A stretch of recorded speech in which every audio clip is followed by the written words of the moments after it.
Hello everyone. आज के Indian express में काफ़ी अच्छा आर्टिकल है जो बेसिकली इस आर्टिकल को आपको यूज़ करना है in the form of data.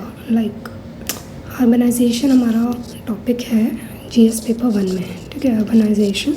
और उसी में ये जो डेटा है काफ़ी यूज़फुल रहेगा, काफ़ी हैंडी रहेगा to incorporate this data. If you incorporate data your answer looks more representable and more understandable. या आपकी जो लेवल ऑफ अंडरस्टैंडिंग है उसको भी वो बहुत अच्छे से शो करता है, अच्छे से रिप्रेजेंट करता है, बताता है कि आपकी depth of depth of understanding कितनी अच्छी है ना, आपका नॉलेज अबाउट द टॉपिक कितना अच्छा है।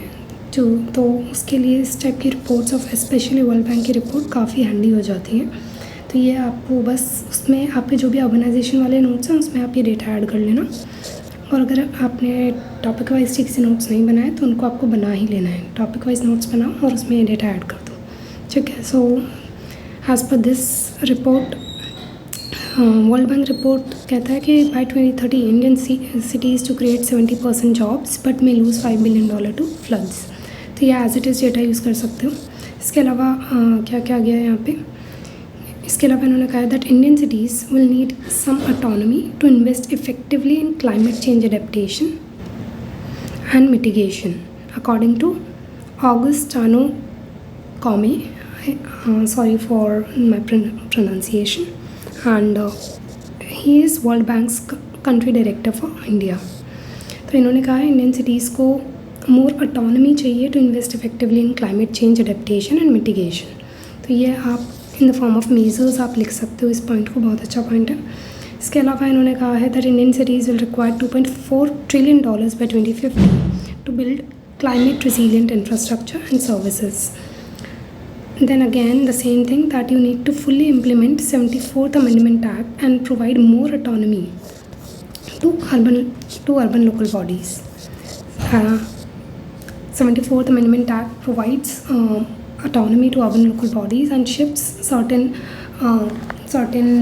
subjects to urban local bodies for governance related things. So, but as per official notice, recently 2022 का जो ऑडिट्स वगैरह किए गए हैं, it was found that several states have not implemented this 74th amendment in its spirit. So वो नहीं किया गया, वो करने की ज़रूरत है। तो वही मेजर काइंड ऑफ थिंग है, मेजर्स में लिख सकते हो।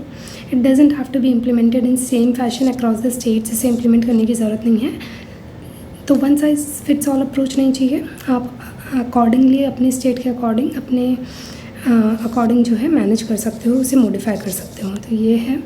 अपार्ट फ्रॉम दैट यहाँ पे लिखा है towards resilient and prosperous cities in India. जो रिपोर्ट है it projects that countries urban population will nearly double हो जाएगी by 2050 and by 2030 70% of all new employment जो है वो यहीं से जनरेट होगा। तो ये इम्पॉर्टेंट हो गया data. So pace of urbanisation is increasing. आपको पता होना चाहिए दैट इंडिया जो है अभी 31% ऑफ पॉपुलेशन, इंडिया की 31% ऑफ पॉपुलेशन अर्बन एरियाज़ में रह रही है, ठीक है। तो ये है। अपार्ट फ्रॉम दैट ये कहते हैं कि as the pace of urbanisation is growing, flooding and extreme heat events are further going to take its toll.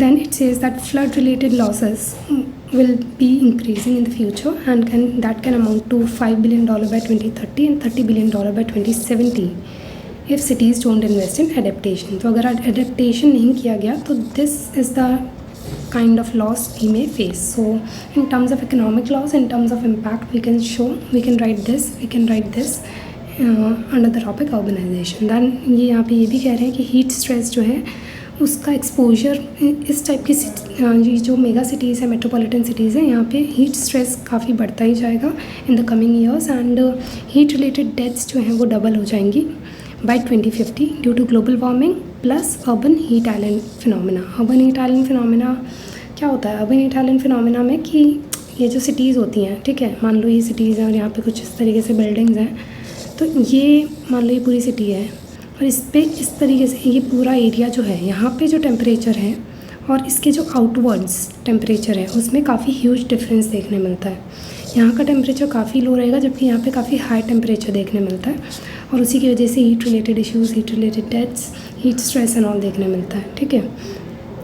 तो ये है इसको वैसे, और अर्बन हीट आइलैंड पर्टिकुलरली आपको इसके बारे में पता होना चाहिए, इसके इम्पैक्ट, इसके causes, everything, so that this question because is probable to be asked in GS paper 1, even in GS paper 3 में भी ये पूछ सकते हैं अंडर डिज़ास्टर मैनेजमेंट वाले सेक्शन में, बिकॉज वो करते हैं ऐसा कई बार, GS 1 वाले सेक्शन क्वेश्चंस को GS 3 में पूछ लेते हैं डिज़ास्टर मैनेजमेंट का एंगल देके, ठीक है।